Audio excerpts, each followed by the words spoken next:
Good morning, everyone. Thank you for joining me on today's channel. I welcome each and every one of you. I would like you to call in your friends, your family, your loved ones, and let them be part of this teaching of today that we have to talk about um, domestic violence. That is just what I want to talk about in today's teaching. So please, I would like you to invite your friends, your family, your loved ones, um, so that they can join us. Or another thing you can do for me is to share this video to all of them, share to your siblings, your friends, whoever, and reach out to them for us to know what to do when things turn sour. So thank you for joining me once again.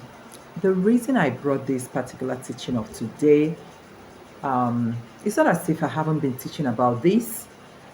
I have been teaching about things like this on some other of my platforms, but in today's own was all about a friend of mine that I lost. He was actually a colleague of mine and also a very close friend of mine. He's a man, this time around, not a woman. So I'm really not in that right frame of mind, but I still need to speak out. I need to say what's on my mind, because when you share your ideas, you might be helping someone or some people out there. So there is no point bottling up what you know in your mind. So it's always good to share it out and help someone in need. I lost this friend of mine recently, for some days now. What really transpired in his case is domestic violence, even though he's a man. I know women will pass through domestic violence a lot because women are more on the receiving end, no doubt. But I also want to bring to our notice that some men also do pass through domestic violence in their various homes. But the thing is, men hardly speak up because women, we speak out when it's getting tougher. So I'm still going to use this opportunity to also tell men to learn how to speak out. I want men to know that they're also human beings like us. If you are a man watching me and you are one of those men, one of out of thousands of men, very few of them that goes through domestic violence, the best you can do for yourself and your family, the people that cares about you, is to speak out. It has nothing to do with I am a man here. So he lost his life actually. I know you might be thinking maybe he was beaten to death or he was stoned to death. Not that one. He lost his life due to his too much of thinking, too much of worrying himself. You know, domestic violence comes in different forms. There are some of them that comes with beatings, like the physical abuse, and the ones that comes with emotional ones. Emotional abuse, you know, sometimes physical abuse is bad, emotional abuse is bad. But the thing about the physical one is you can show your mark. Like you can run out on the streets, you can run to anywhere, you can come out to the social media and show your mark and tell the world this is what I've been going through in the hands of my spouse. But the bad thing about the emotional one is you have nothing to show for it because emotional abuse is inside. If you are the one who is always been abused emotionally, it is inside. And when it's inside, it's more dangerous because the physical one can inflict immediate pains on you that could make you to run away and shout to the whole world and show them your mark and have people come to your beck and call. You have people to come to rescue you. That is, if you want them to come, because many a times people that are going through domestic abuse hardly wants people to actually come into it, even though they will run to you and scream and all that. But the moment you want to show that help, you see majority of them will run back into that same person they claim that is abusing them. So that's by the way. Then in his own case, he was all about emotional abuse because he complains a lot. He talks to me about it day to day, and not just because of what he's telling me, because I do not judge from one party. I don't judge from one party. I can hear from my friend, but I will tell my friend I need to hear from the whoever he or she is talking to me about. Just like I also have another friend of mine, a guy, having issues with the wife. Then he always complains to me, talks to me about it. But I told him, even though we are friends for so many years, you done it. If you truly want me to come into this, I will not use because we are friends and just say, oh yes, everything you're telling me is true. I need to hear from the other party. That is, if the other party is willing to talk. And I'm not a counselor. I also have my own problems, like we all do. I'm not a counselor. But when you are close to someone, there's this thing that has to do with true friendship. They must have known who you are, how honest and open you can be. They can choose to trust you. But in this other person's own case, I'm not talking about the one that lost his life. I'm talking about the other one I have. I also have as a friend, a man. The wife actually called me because all of us, we're all family friends, and narrated her own side of the story. And at the end of it, it happened to be that my own friend, if you ask me, is the real problem here. Because even when I asked him what the wife told me, for him to confirm if it's actually true, and he said yes, that is actually true, and he doesn't care. So you see, it's not about siding one person because we are friends. And at the end of the day, I told them, suit yourselves. Left for me, if you know you cannot handle this anymore, it's better you take a walk than taking each other's life. Then at the end of the day, he later called me after like some years later to tell me we've finally we've decided to go our separate ways, and we feel that's the best thing for us. Okay, in this one that I just lost recently, was all about emotional abuse from my own point of view. Like I said, I don't judge from one party.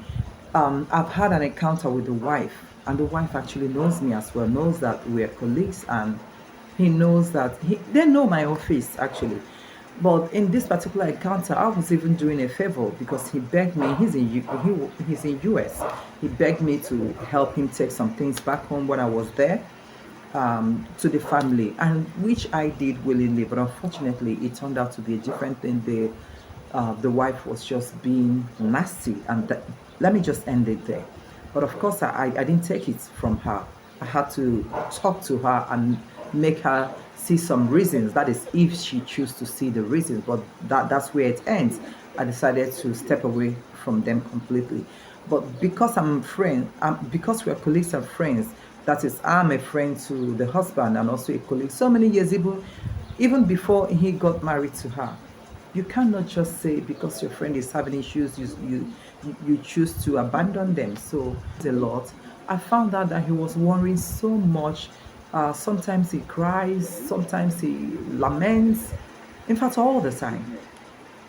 To cut the long story short, in 2016 he had a hemorrhage, and we all know what that means. In case if you don't know, hemorrhage is bleeding of the brain, which is dangerous to life. He was warned after the surgery, the first time surgery, he was warned that he will never ever get worried again or get angry, upset, agitated, and all that. He was warned actually. What really happened? You know, there's one thing about life: when there's dent, there's always a dent.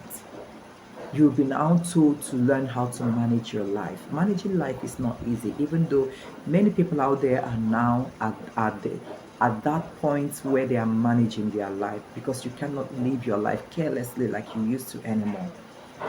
Why am I saying this? When we worry so much, you stress your brain. When you're always upset, you stress your brain. When you're always crying, like annoyed and worried, always sorrowful, you stress your brain. Your whole part of the body are always under stress. Why should we allow ourselves to get to this extent before we start thinking of what to do? Marriage is good, I will keep saying it, but the evil in this world of today has made the whole thing seem like marriage is bad. Since it's already like this, why are you still waiting for you to die? Because to be honest with you, if anyone died, life goes on. No life will stop because you're stopped. Life will continually go on. That is why We always want to live right, try and be happy, less worry. I know it's not easy to tell someone to not to worry because as an adult, there are so many things to be worried about. But in the end, I would say do the ones you can do and leave the rest for God to handle. Leave it to God to handle for you because there's limit to what we mere mortals can do. There's limit to every single thing we can do. Even in all your money, there's limits you can do. You might think billionaires are not having problems. There billionaires are even having problems worse than your own because we look at them like they have all the money in the world to solve their problems. Okay, yeah, but there are things, the limits you can do. They might have all the money to solve their problem, but they can't use their money to buy health. They might use their money to buy the best doctors and the best hospital, but when the health has already deteriorated, you cannot use money to buy it back. If something is about to happen, it's going to be happen. That is, if it's destined that that will happen.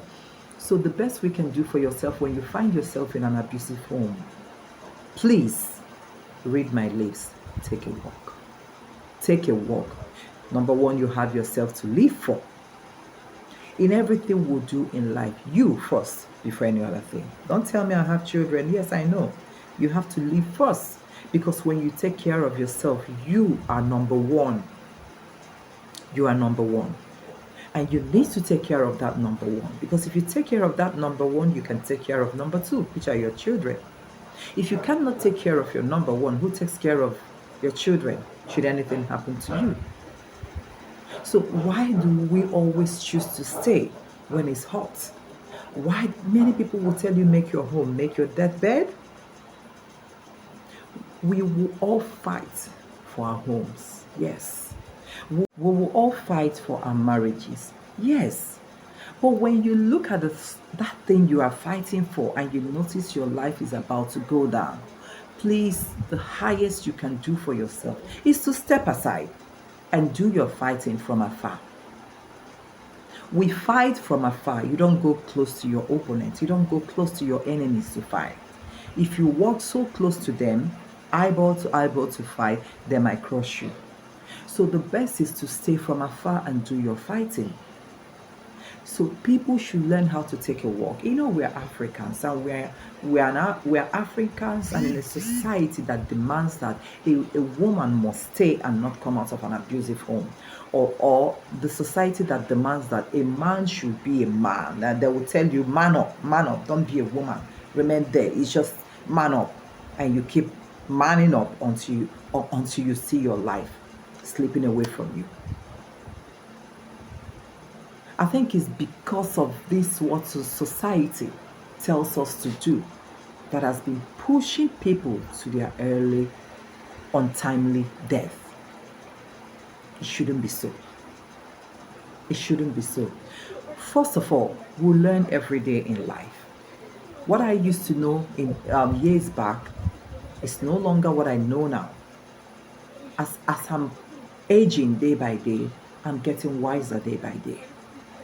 There are things that when we remember today as adults that you have done in the years past, sometimes you laugh at yourself, sometimes you beat yourself.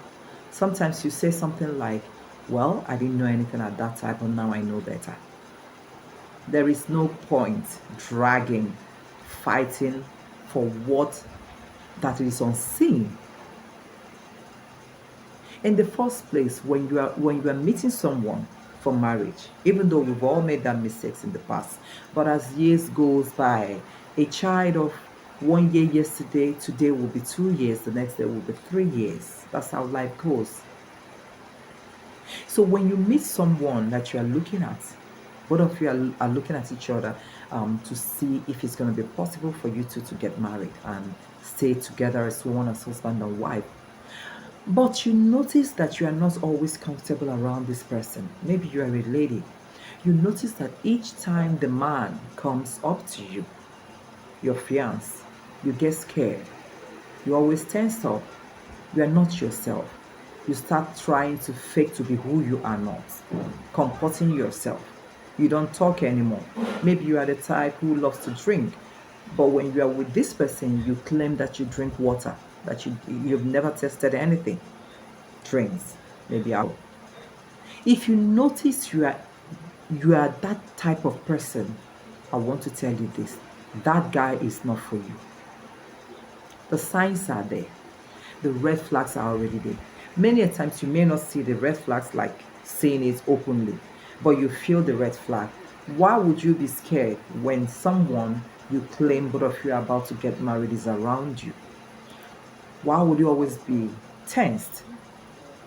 Why would you even turn around to be someone who you are not? Like faking, you are not the type that talks. Maybe you are very talkative, that people that knows you loves the way you talk, like the way you are spoken. But unfortunately, when you're around this person, you are no longer yourself. You don't talk, you are mute, like you are dumb. Or again, you are a man watching me right now. You notice that each time this lady comes around you, you'll be fake. Fake in the sense that you start pursuing what you are not. You notice that you are fidgeting, you are not always yourself, trying to please. Like you can't be yourself. Just know this right now. That woman is not for you. That man is not for you. And if you doubt this and proceed with the marriage, in the long run you will see it. Sometimes it may not even be in the long run. You will see it as you are entering that marriage. There is no reason why anyone should be scared around their spouse or around their fiance or fiancée. There is no reason. Then, if eventually you are managed to get married and you notice that it is not what you bargained for, if you truly wants to know if somebody is actually yours, number one, Holy Spirit will guide you. Then, secondly, after each quarrel, both spouses choose to make up, not one person forcing it to make up. More especially men. Let's just say after any quarrel, you notice that your husband still comes around to bring you down, sit you down and tell you, okay, I'm sorry, let's forget about this. Let's just forge ahead. Let's just make this home a happy one. Then I must tell you, you are very lucky to have that person, that man or that wife. But when quarrel keeps escalating and escalating to days, to months, to years, it's toxic and it's scary. And that's where the danger lies. You see two people, adults, calling names to each other without trying to hinder some things. Everybody trying to vomit out every ugly words just to hurt another deeply and to have a deep cut on them. Then when it comes to fighting, they fight with the last drop of their blood, like smashing heads and smashing everything, every single thing, just to inflict pain on another, inflict pain on their spouse. Could be wife, could be husband. Then you know that's where the danger lies. Don't wait till you get to that extent. Then for those of them who doesn't fight, emotional abuse. You'll be tormented emotionally. You'll be degraded. Your spouse will be talking down on you. Nothing you do appeals to them. They use their mouth to cause the living hell out of you without touching you to inflict like physical pain on you. But they use their mouth, the word of their mouth, to destroy you and to shatter your heart into pieces. And you are a woman, he looks at you to tell you, you are not beautiful, and without me, no man will look at your face. I don't even know why I came to you in the first place. I am doing you a favor. You should be grateful that I married you. You are poisoning that woman gradually. Or maybe as a woman, a woman is telling her man, you are not man enough. Go out there and see the rest of the men, what they do. Or you don't know how to perform in bed. Or you are a useless man that passed nothing in life. She may not beat you, but she has used the word of man to destroy you. Then a man telling the wife, you are so ugly. I'm ashamed to go anywhere with you. You are too skinny. I am ashamed to take you out. You are too fat. I am ashamed to take you out. You don't look good. You don't even know how other women are making up. Your hair is very bad. You are not going anywhere with me. That is torture. That is killing. That is demonic. That is emotional abuse. They don't need to touch you, but they've already killed you. So you see these people that are always being talked down on. They think a lot. The next thing, they will fall into depression. They will start isolating themselves from everybody, including their family, which is dangerous. They will start thinking, they will begin to think, and they will believe that they are actually all that has been said about them. They believe they are actually all that's been said about them. They believe all that because the woman might think the man is doing her a favor by marrying her because she thinks she's too short or too ugly. But that is not so. Please, if I decide to go on and on in this thing, we can't finish it today. We can't even finish it until the end of time. So the best thing is, when the moment you notice you are in that toxic relationship that is about to take your life, please leave. It's as simple as that. People should learn how to live. People should learn how to take a walk. Even if you don't want to divorce your spouse, at least there is something called separation. Help yourself. Separate from that spouse. Have time to think. Have time to reflect on your life. Have alone time to know what you truly want for yourself. Do you love how everything is turning around? Do you love your unhappiness? At least think, and allow the other party to also think. Because when both of you are there trying to force it out, that is when we keep hearing the stories of one dropping dead. One can die out of emotional abuse gradually. It's a gradual process. It takes time, but it kills. It's demonic. It gives heart attack, brain so bad. People keep dropping dead, then physical one, of course. Sometimes maybe years of beatings, accumulated beatings could make anyone, the moment you just touch them, they drop dead. So don't wait for that time to come. Take a walk. Please take a walk and save yourself. Save your life and save your children. Stop exposing your children to all this toxic lifestyle. Fighting, screaming, and degrading, and the rest of them in front of your children, because you are damaging them. You are damaging them without knowing exactly what you are doing until they grow up. That is when you see the way they will turn around. That is when you will know that it has affected them negatively. So please, let's learn how to take a walk and breathe a breath of fresh air. If God truly wants you both to come together, God can do it. There is nothing God cannot do. But if it's not His will that both of you will come together, take a walk. Move with your head raised high. Be happy. Before you know it, blessings will start falling on your feet. It's a gradual process. But you know what? Oh yeah, you're going to heal. It's a matter of time. You will heal. You will heal and you'll be happier. Sometimes you keep wondering, what was I doing for that long? For so many years? Why was I there? Why didn't I leave on time? Why didn't I know what I know now? He said, of course, it's allowed. You're not expected to know what you know today. Mistakes is allowed. We all make mistakes. But all we are saying is, after the mistake, what next? Did you learn something from it? You should come out with a lesson from that mistake, so that you don't make that mistake next time. But of course, I will always tell you, remember to invite God into your life so that you don't make that mistake next time. But like I've said, you will heal. Thank you so much. And for everyone out there who've lost someone before, your loved ones in domestic abuse, and we're not happy about that. But what can we do? We are mere mortals, but all the time we hand them over to God and we ask God to accept their soul. And for we that are living, you that is watching me, you are still living. Do not get yourself into that mess. When you notice that it's that hot and nothing can be done about it, please save yourself, live with your life, because when you are alive, things will definitely fall into place. Things will eventually come around, okay? The water, the river, the ocean, the wave will eventually calm down. So please, do not think because you live what society will say about you. Care less about what society will say. Care about your life. Care because you want your children to see you old. Care because you love your life so much so that you want to grow old. Care less about what anybody says about you.